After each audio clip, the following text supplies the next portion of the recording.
Oiê! Esse vídeo é um convite para você desacelerar comigo enquanto eu compartilho um pouquinho da minha viagem, da minha manhã e de uma conversa que a gente teve por lá sobre o ordinário de Deus. Mas mais do que isso, é uma reflexão sobre como Deus se revela no ordinário, no que é comum, no que é no silencioso e também na sua própria criação.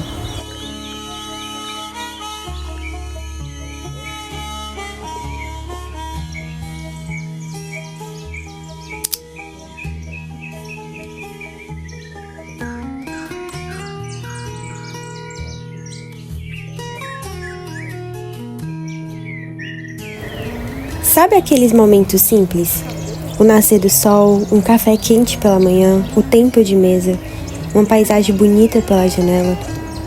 Às vezes a gente espera o extraordinário, os grandes sinais, os momentos marcantes, mas Deus ama habitar também no simples. Ele está no detalhe, na pausa, no silêncio, no comum da rotina e numa brisa suave.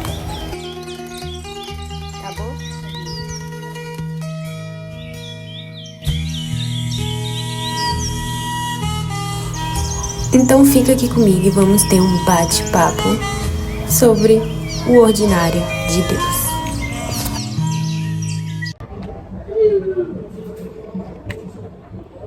Hello! Vim aqui conversar com vocês sobre o tema do vídeo, que é o ordinário do Senhor, o ordinário de Deus. E vim também comentar com vocês sobre esse livro que no vídeo passado eu também falei com vocês, é o livro que eu tô lendo no momento, e ele fala muito sobre isso, né? E o local que eu tô também é na natureza e tal, por isso que eu quis interligar, porque o Senhor tá na sua criação, né? E ele tá nos detalhes do nosso dia, e quando a gente para pra ser grata nesses mínimos detalhes, a gente começa a ver milagre, e não só rotina.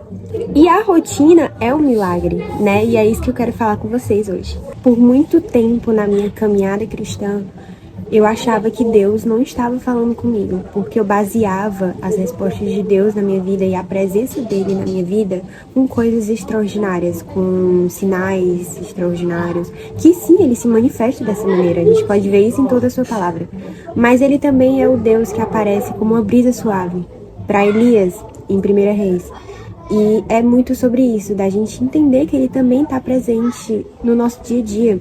E esse livro aqui, ele fala, né? Cada capítulo nesse livro olha para algo que a autora faz no dia a dia dela. Cada detalhe da vida é visto pelas lentes da liturgia, pequenas práticas e hábitos que nos formam.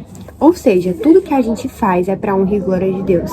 Hoje, você acordou, você tem que se lembrar de quem você é, do seu batismo, e fazer tudo de acordo com isso, para honra e glória de Deus. E você saber que Deus está ali do teu lado o dia inteiro, onde você estiver, com quem você estiver, faz até você também viver uma vida que glorifica Ele.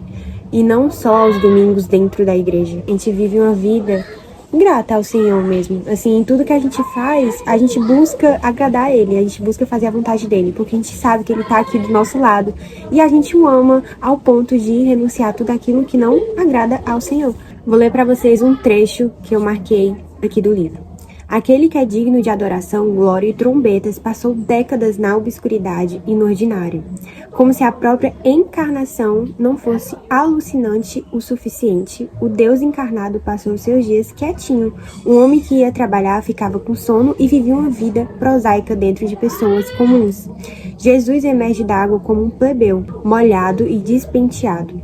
E subitamente o Espírito de Deus aparece e o profundo mistério do universo reverbera pelo ar. Este é o Filho de Deus, o Filho que o Pai ama, em quem ele se compraz. Jesus foi primeiro enviado ao deserto e depois ao seu ministério público, mas ele foi enviado com a declaração de amor do Pai. Ou seja, Jesus é eternamente amado pelo Pai. Toda atividade sua se desdobra da sua identidade como o amado. Ele amava os outros, curava, pregava, ensinava, repreendia e redimia, não para ganhar a aprovação do Pai, mas por sua certeza enraizada no amor do Pai. Ou seja, Jesus viveu anos ordinários, Jesus viveu dias comuns, né? Ele estava tendo ali a rotina dele que glorificava o Senhor, e ele percebia a presença do Senhor na vida dele, porque ele estava com a identidade dele enraizada. E é muito isso que eu tô falando aqui pra vocês nesse vídeo, da gente viver uma vida com essa presença, com essa certeza enraizada no nosso coração, de que a gente acorda com a nossa identidade no nosso coração e vive uma vida que reflete isso. E de saber que ao acordar ele tá ali presente. Ao respirar, eu tô respirando misericórdia. E a minha vida reflete a misericórdia que Deus teve conosco, né? Que Deus teve comigo. A graça de Deus está sobre a minha vida. Então, onde eu estiver, onde a gente estiver, que a gente veja os detalhes disso, que a gente olhe para uma paisagem e não veja só uma paisagem, que a gente veja a obra de Deus ali na nossa frente, que a gente, sabe, seja suscetível aos detalhes do nosso dia, ao ordinário do Senhor. E quando a gente passa a agradecer o Senhor nos mínimos detalhes, quando a gente passa a viver na presença, a viver na graça, porque a gente foi salvo pela graça, mas a gente se esquece de viver na graça. E quando a gente vive na graça, a gente passa a obedecer no dia a dia. E tem uma frase também que a autora falou aqui que me marcou bastante, que é assim: se Cristo passou um tempo em obscuridade, então há uma dignidade infinita na obscuridade. Ou seja, a obscuridade que ela fala são dias comuns, onde ele não de fato ali começou a fazer milagres, a de fato aparecer ali para cumprir, né, o propósito dele. E é isso.